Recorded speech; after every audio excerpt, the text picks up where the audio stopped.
feelings. It's emotional, and I'm in the learning process as much as you guys are with this whole incident, this accident.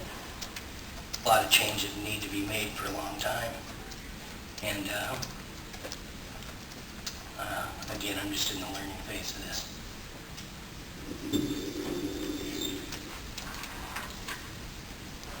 We just met here today, and in a tragedy like this, I was telling him I've been doing this by myself, and I've been trying to help make it better, and here we are again. I have talked to you before about a safety review board for TriMet. That's what they do. You guys are a board of directors, and you talk about a lot of things, but we need just a board like what Lynn Lauterbach talked about, a gentleman coming in, that they go through what TriMet does. In the last 5 months, I've spoke every month, and the chain of events are January I spoke to you about a citizens review board, told you about the man that was killed, same crosswalk as my son. Fred Hansen was at the Senate in March of 2009. He said he was putting in channelization at that crosswalk. This man died in November of 2009, and a week later, they finally put it in. In February, the board meeting, I asked again about the Citizens Review Board, and we also talked about the man that was killed out of Ruby Junction. In March, I came and spoke again, and we had sent a letter that the office hung on to from the City of Gresham, partnering up with me, asking you to reconsider the safety board.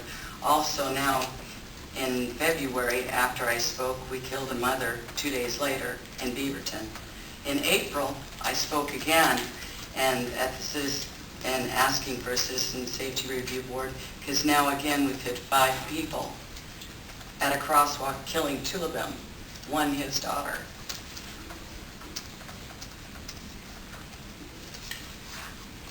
Now here I am, it's May, and it's a board meeting, and 2 days ago a lady got hit in a motorized wheelchair.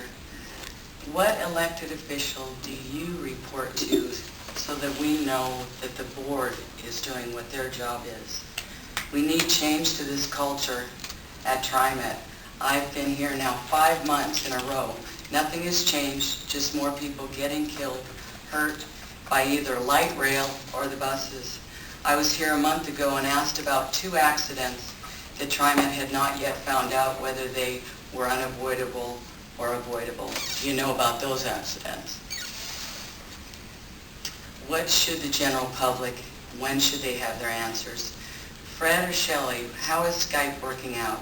Can't see that it could be working very well as accidents keep happening so frequently, that you need people that live in the area to hold TriMet accountable, and also for the drivers to be trained to do their job. Learning the 5 seeing habits and being prepared to stop. I spoke with Jonathan, the president of the union, and he and Lynn Lauterbach went to take a look at the safety of the light rail. And he even admitted to me that the way they're trained is not correct, and that is why you have problems.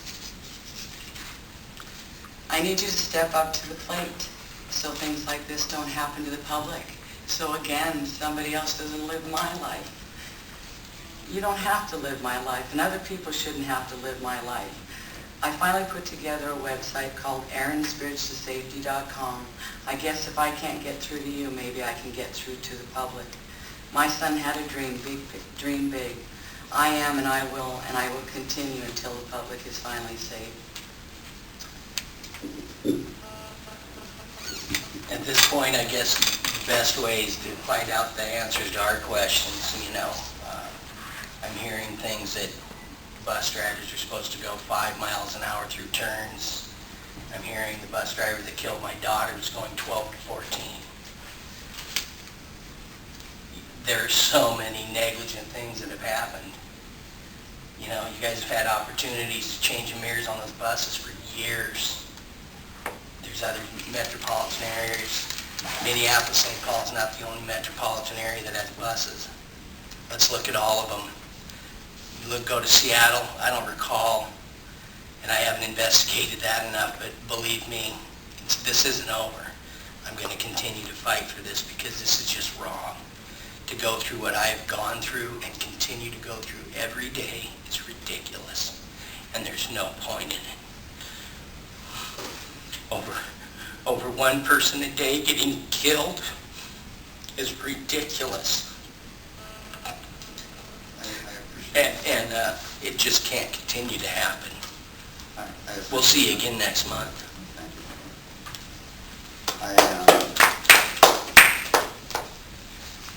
I just want to make sure that people understand that Darla has made a difference in her advocacy for safety measures. I don't think she believes she has, but it has been discussed very frequently at the board level and among board members.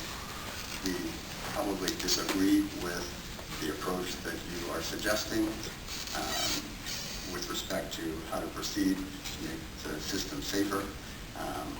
We obviously, and I think today Fred kind of detailed some of the changes that we are making in real time, but we won't stop until we have improved the system to the point that these kinds of things aren't occurring.